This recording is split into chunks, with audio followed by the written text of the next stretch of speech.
Good morning, everyone. I'm really excited to be here with you today. I'm excited to be here at RustFest.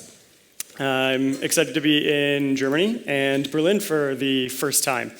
I showed up a few days ago, and I've had some time to get into some of the food and some of the drink and some of the history. But if anyone has recommendations of places to go, I've got another week here, so catch me in the hallway track, and I'd love to hear what you suggest. I'm also flying out through Switzerland. Switzerland has a lot of things that are relevant to my interest, watches, chocolate, and I'm pretty sure it's completely undeniable that their flag is a big plus. So now we're here to talk about learning to love the unfamiliar. And what this is it's kind of the journey that I had while learning Rust. It's stuff that I ran into when I was unfamiliar with compiled languages. It's usages and concepts that were unfamiliar to me coming from languages like Ruby or JavaScript or Python. In the next 30 minutes, what I want to do is I want to help introduce people who are new to the language to these concepts, so that way when they hit them for the first time, it's not going to be as big of a hurdle to get over. I want to help you kind of ease into that a little bit nicer. So, my name is Pearce. Thanks for being here with me this morning, and let's learn to love the unfamiliar. So according to the State of Rust survey for 2016, 1 in 4 people believe that Rust has a steep learning curve. And I don't think there's too many people that are going to argue that. There's a lot of new concepts, and depending on where you're coming from, concepts that would just be new to you. It's estimated that it takes about 3 weeks to get over this hump. 3 weeks to kind of get used to it and begin becoming productive and not running into those bumps so much. So with that in mind, let's talk a little bit about frustration. Within that first 3 weeks, there's a lot of things that can be barriers to entry for people.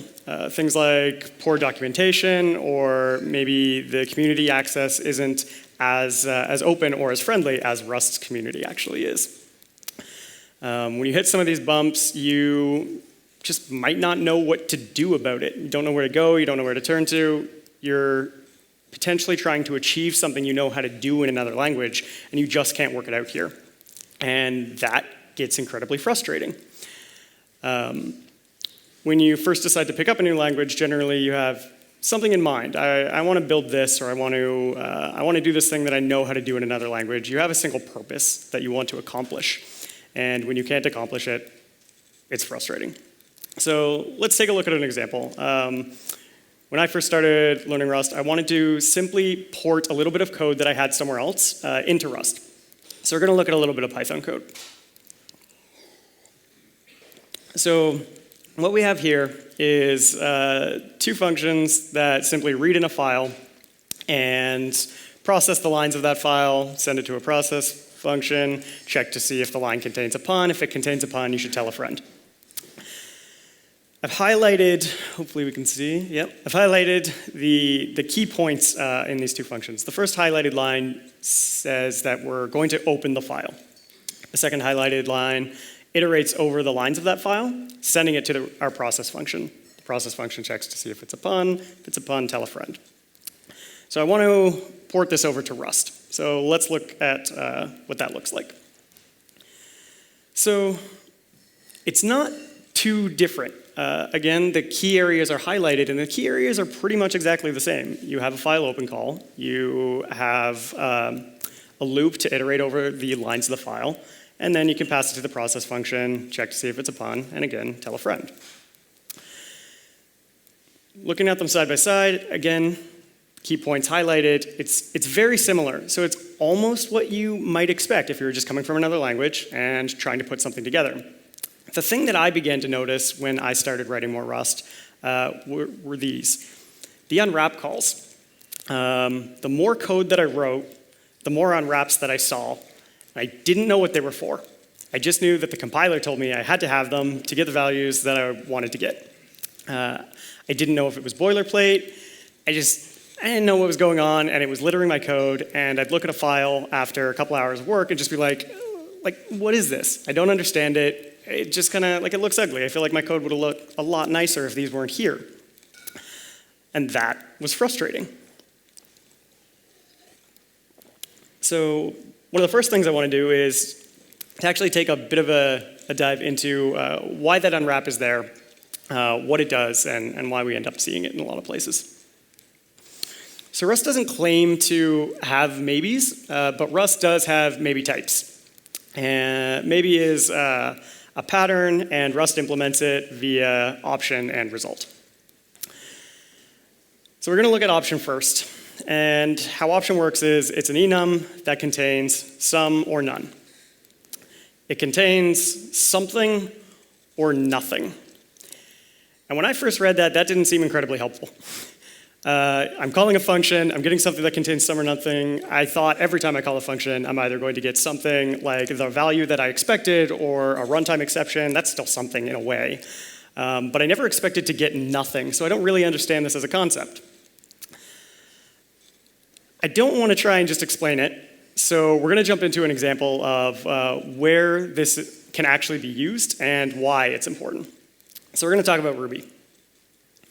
So on the screen, I've got a string. The string contains the character 7, and we're going to convert it to an integer with the Ruby method 2i. When we call that, we actually get a 7. It's pretty much what I'd expect. What happens if we do it with an emoji? If I call 2i on an emoji in Ruby, does anyone have any clue what's going to happen? A nil? Anyone else? 0? Exception? You get 0. Which is not what I was expecting. If you passed in something that looked like a credit card number and called 2i, you would get an integer that represents a credit card number. If you passed in a malformed credit card number, what do you think you're going to get this time? Anyone? Sorry? 4,520, which again is just not what I was expecting. So now let's look at that in Rust. So we have a character, 7, we're going to call 2-digit on it.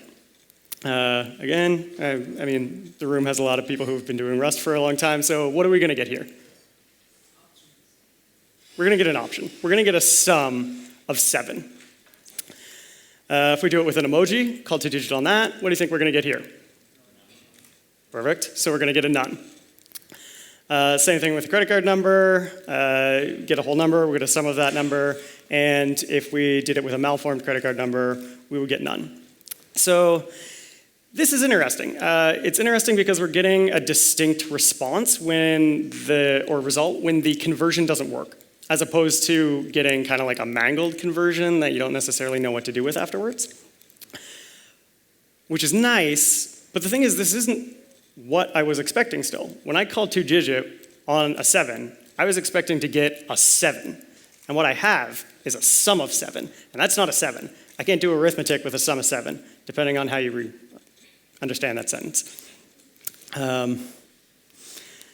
So let's kind of take this back around and look at unwrap again.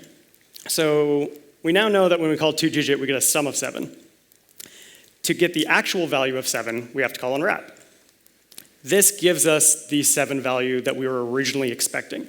And this is why I ended up having to litter my code with unwrap just to get the value that I was expecting to get. Because coming from another language, I'm not used to dealing with somethings or nothings. I'm just used to getting the value that I expect from my function. So if we do it with the emoji here, what we would get is a panic. So what this means is the maybe that we were initially getting was actually there to protect us from something. If we just called unwrap on every value that we end up getting, the code's not going to be any better than when we were getting values that we just weren't expecting, bad conversions and stuff like that. The unwrap will only work on positive response from the function, assuming that you actually got a value out of it. So now I can kind of understand a little bit better. When I was calling that 2-digit, what I was getting was the sum or none. What I wanted was the value, but I mean, now I can at least see where sum or none becomes important. So we're going to look at another example just to kind of drive it home. So here I've got a Ruby application. It asks a user at the command line to enter a number. It uses the toInteger to convert the string into a number, checks to see if the number is a number, and if it is, we just print great number. If it's not, we'll say that that wasn't a number. But as we've seen in the previous slides, 2i in Ruby will convert everything to a number, which means that this is actually dead code. This will never happen because you will always have a number. In Rust, I would have originally written it like this and just called the unwrap. But now we know that's bad, and we know why that's bad. And we know that what we actually get is a maybe when we call 2-digit. So I can begin changing this to something that looks a little more like this. So I can take the maybe, and now having that maybe, I can check to see if that maybe is some, did I get the conversion, or is the maybe none? Now, that's nice because the maybe is guaranteeing values for us. One thing I do want to point out here is that this kind of if-else condition isn't really idiomatic Rust. In a case like this, we would use something like pattern matching. So I'm just going to change that over to pattern matching really fast. Pattern matching in Rust is exhaustive, which means you have to account for every case. And it's incredibly powerful, and it's used in a lot of places in Rust. That's as much as I'm going to say on pattern matching. I just wanted to kind of point that out on that slide because it wasn't the prettiest slide before that. So in the beginning, when I first started writing Rust, we saw all those unwraps. I didn't understand what they were. They were frustrating because I had to put them there, and I didn't understand why. Now that I can see why and see what they bring value-wise to me, it's not so frustrating anymore. It's incredibly beneficial, and I can begin using that not just in Rust, but I can begin using that type of pattern in other languages that I write.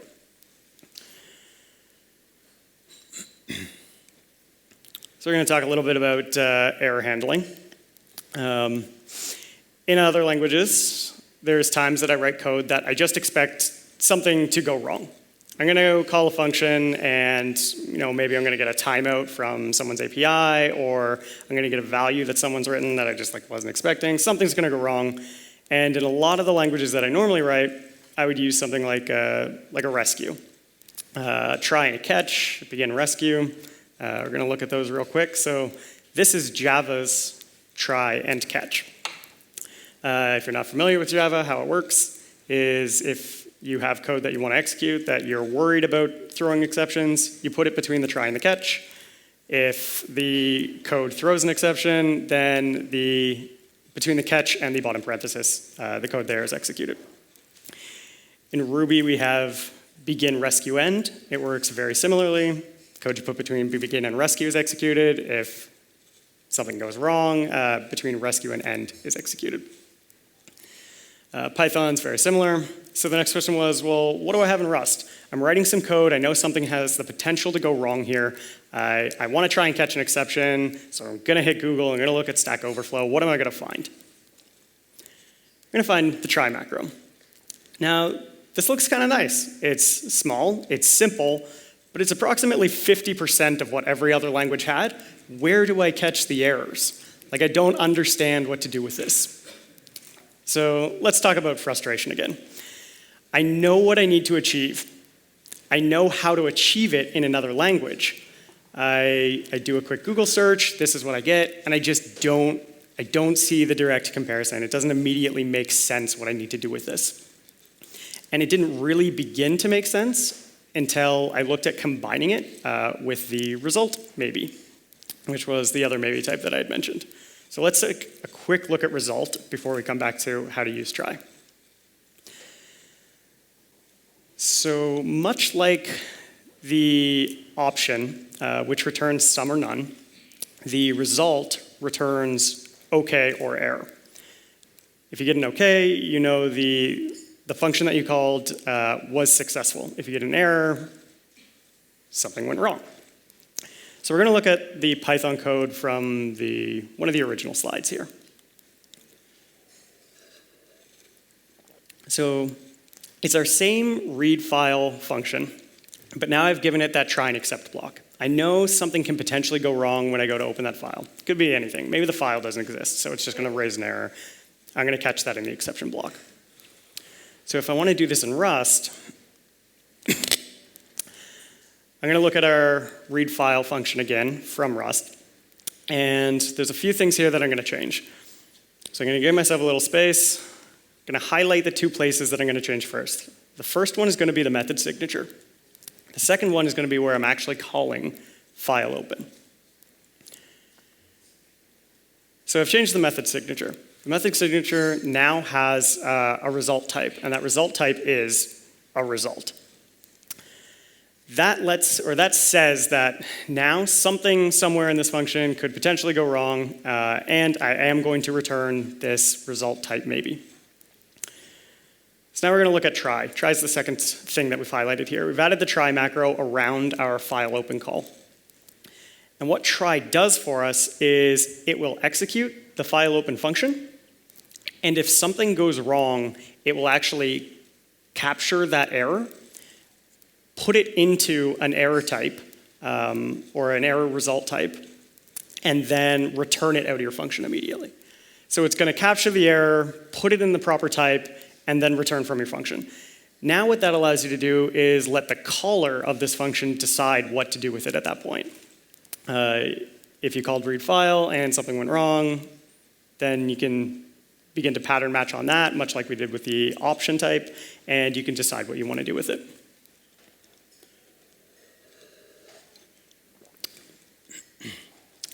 The next nice thing you can do is you can begin mapping the error. So you can chain it onto the initial call, and if something goes wrong, you can turn it into something else. Instead of just taking the panic that file open gave you, you could add text to it, you could turn it into a custom type, and then try will still map it into an error, and then return it out of your function for you. The last thing you need to do is, now that we are returning a result, and under the assumption that everything actually went well, you need to return an OK. An OK is the other type in the result, and the OK says that everything successfully went OK. Like your function did exactly what you expected it to, and now you can return that.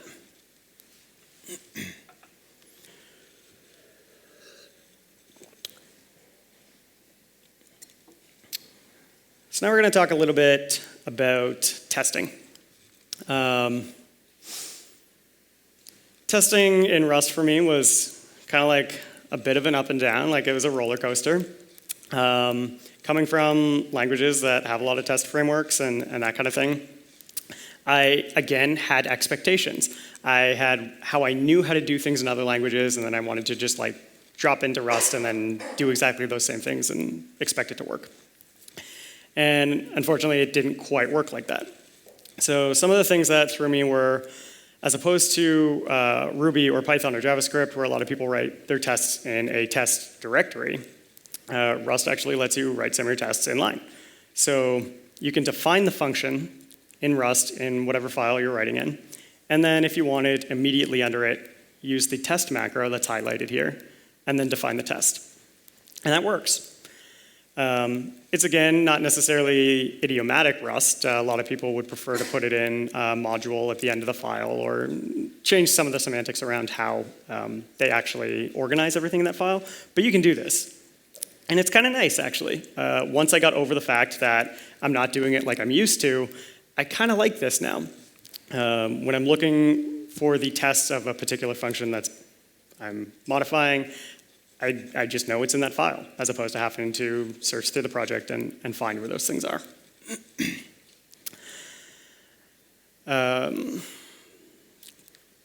Rust being one of the first compiled languages that I dealt with, the other nice thing that I didn't really realize at first was that all of the test code that goes in the files, in my source files, is not going to be compiled in the end. It just, the compiler strips all that stuff out, so you don't have to worry about it.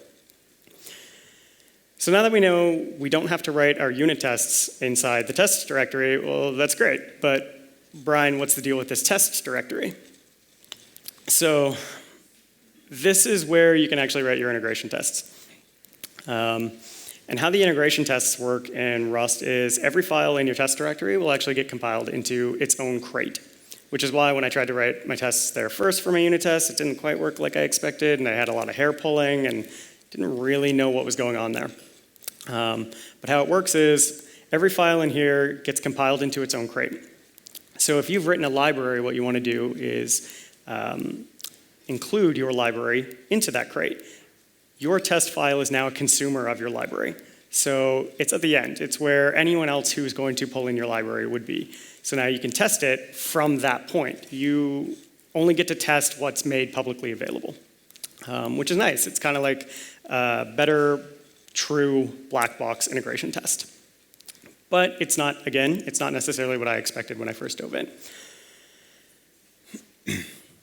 Some of the other nice things about Rust testing is the random order testing by default.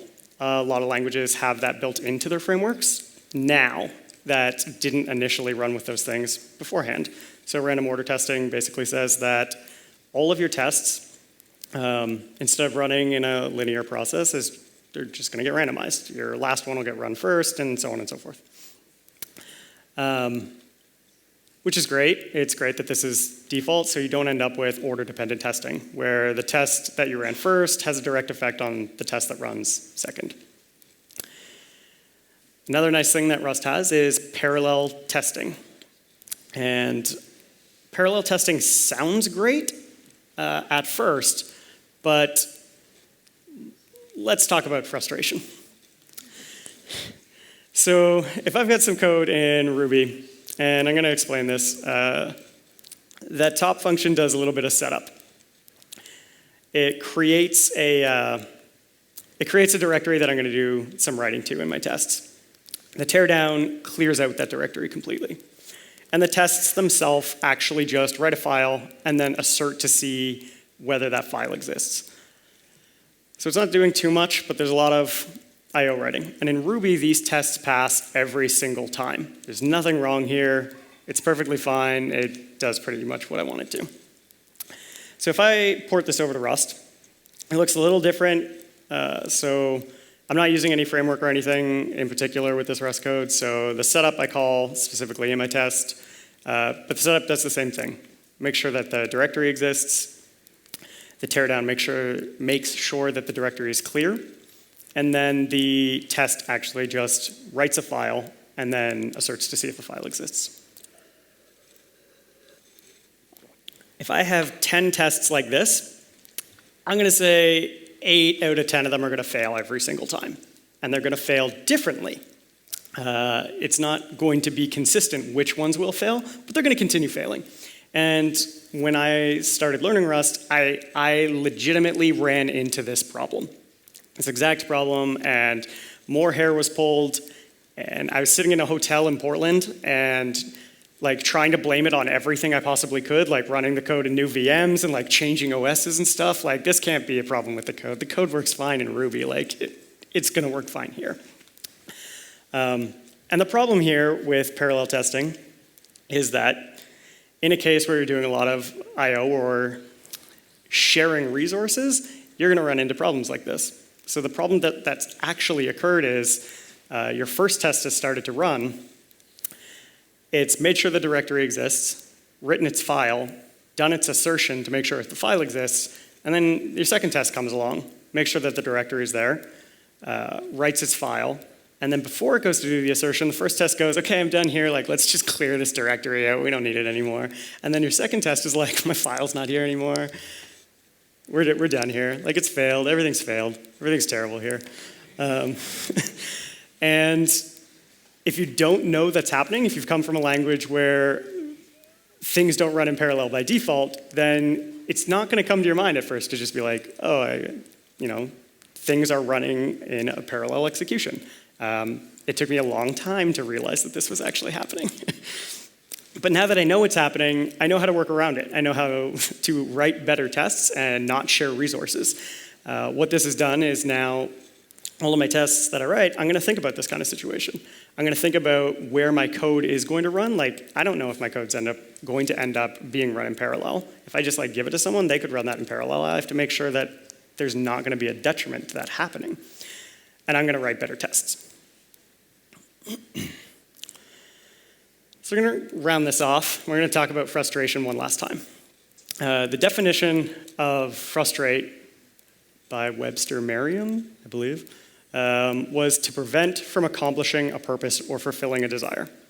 And if we go back to the beginning of the talk, when I said I wanted to learn a new language and I want to do just like one thing, that's that one thing. I have one purpose that I'm trying to accomplish and I can't, and that's frustrating. In programming, frustration can frequently mean we're learning something new. Once you have a better understanding of why those things were frustrating and you can see them clearly, then you might actually find yourself applying these in different places. You can learn to appreciate those things that were frustrating for you initially. So now, even if you're writing more Ruby code and your Ruby code runs linearly, you're going to think about that problem that you ran into when you were writing Rust. Like, I'm going to think about writing a better test here to make sure that these things couldn't possibly go wrong in the event that they was running in parallel.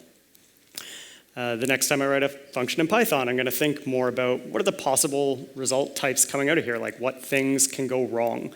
Am I going to get responses that I'm not expecting? Is the conversion going to come out properly? Like, can I verify that before I work with that data? I'm going to leave you with a quote from Henry Ford. For the world was built to develop character, and we must learn that the setbacks and grieves which we endure help us in our marching onward. That said, the unfamiliar can be challenging, but there can be so much to learn and love while overcoming it. And once you have, you'll come out a better programmer than when you went in. I'm Brian Pearce. Thank you very much for listening, and it's been a pleasure to be here with you today.